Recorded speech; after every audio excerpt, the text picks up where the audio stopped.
This video, I'm going to tell you the number one thing you need to focus on if you are skinny fat and you want to lose your belly fat. Hello, welcome back to my channel. My name is Jody and I help you change your beliefs so you can change your body, your health, and your life. Inspiration for this video comes from another comment I got.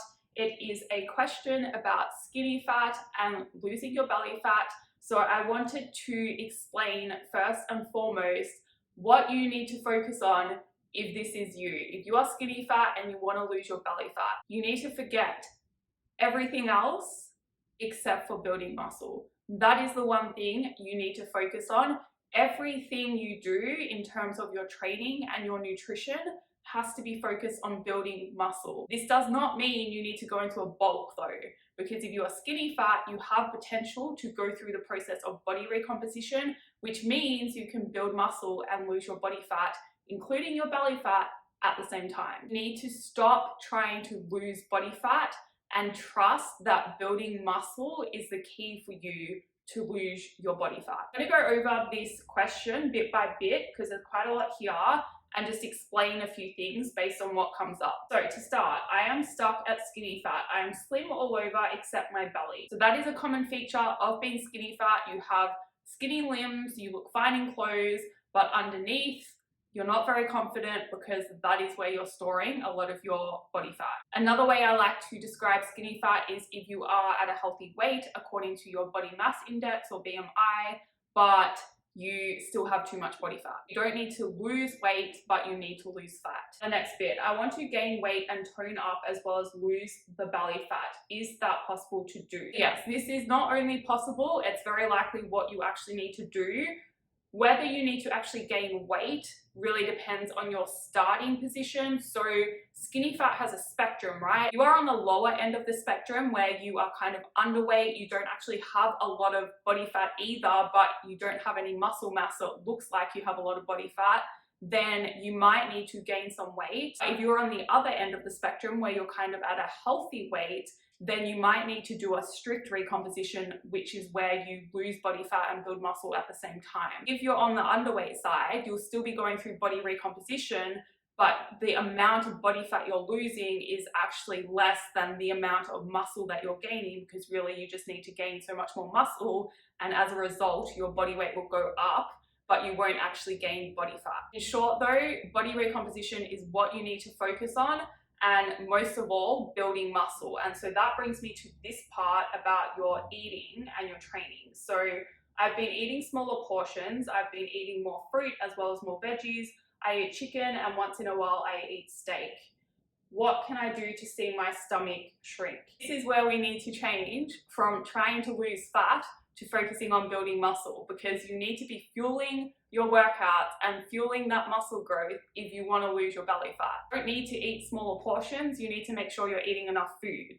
And then you also need to make sure you're eating enough protein. Now, having chicken once a day probably isn't going to allow you to hit your protein target. And I know you haven't said you eat chicken once a day here, but it sounds like you don't eat enough protein just from reading this and your language. I could be wrong though, obviously I am assuming without knowing anything further. It is a very common trait in skinny fat clients that come to me. You're not eating enough protein and you're not eating enough to fuel that muscle growth. So you need to be training to build muscle, not doing cardio, not doing HIIT workouts, not doing cardio style weight training. You need to be following a structured program, focusing on progressive overload, using tempo and correct form, and making sure you're pushing yourself hard enough in that program. Now you say it seems like it's barely going down. That's a good sign that something is off. Most commonly, I see this in your training. If you get your training right, you should be finding yourself hungrier, and then you'll want to eat more to fuel that, and then you'll be able to push yourself harder. And then that is where you're going to start noticing fat loss, so your waist decreasing. You should be noticing your strength going up and your body starting to feel tighter as well. Remember, toning up means building muscle. You can't really tone up without building muscle. And I know a lot of you get worried about building too much muscle. It's not possible if you're female unless you have crazy genetics, and even then it's still going to take years. It's going to involve a lot of training, a lot of food. All right, so the last bit, I know the belly is the last thing to go. Any advice for me? That is usually the case. The belly is the last thing to go, especially if that is where you're storing most of your body fat. So you need to be patient. You need to stay focused on the right things. You should notice your waist going down, but some months it might not, and that is normal as well. You really have to trust the process.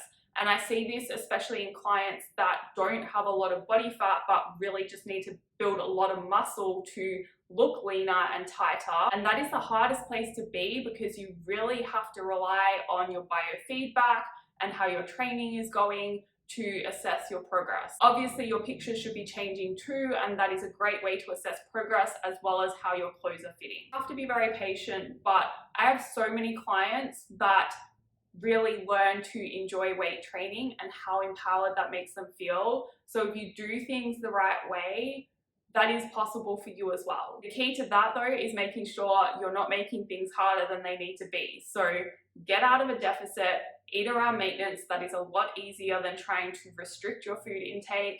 And then make sure you're training hard 3 to 4 days a week. You don't have to be going to the gym 7 days a week. When you eat more as well, you have more energy, you feel better, you get excited for your training, especially when you start to see what your body can do and your strength going up. Then you start to notice some changes with your body, and then you get more motivated to keep going. Anyway, thank you for the kind feedback at the end of your comment. I hope this helps you.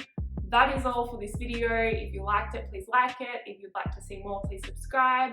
And if that is the case, I will see you in the next video.